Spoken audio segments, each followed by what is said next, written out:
طبعا يا جماعة الدماغ المصرية لازم تشتغل على طول. الحمد لله. طبعا انتوا عارفين اللي مثلا يجي شارع مثلا كده هو اتفتح مثلا سنترال، السنترال ده نجح، تلاقي الشارع كله بقى كله سنترالات. يا جماعة الشركات النقل الذكي لما بتيجي تنزل، يعني اوبر لما نزلت صرفت ملايين الدولارات، مش الجنيهات، ملايين الدولارات عشان تنجح في مصر او في اي دولة. كذلك شركة كريم، كذلك شركة ديدي، كذلك شركة اندرايفر.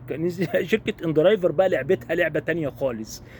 صرفت في الإعلانات، ودت الابليكيشن للكباتن، ومبقتش تاخد عمولة ولا للإيه ولا للعملاء. بتاخد ولا بتاخد عمولة من هنا ولا بتاخد عمولة من هنا، وسابتها إيه عايمة.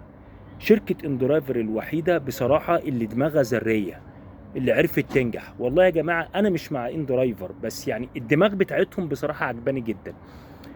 الفيديو ده هيبقى طول، هيبقى دقيقتين. تاني دقيقة هنتكلم فيها عن كل واحد يقول لك انا بدل ما اجيب عربية قسط واوجع دماغي انا اعمل لي ابلكيشن بملمين واجي بقى انافس الشركات دي. يا حبيبي هتنافس مين؟ انت معاك ايه عشان تنافس؟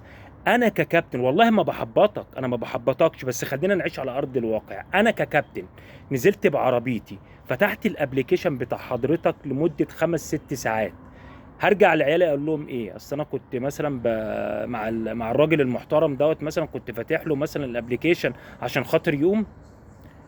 فكره الشارع اللي انت تفتح فيه سنترالات دوت مش هيتعمل في النقل الذكي.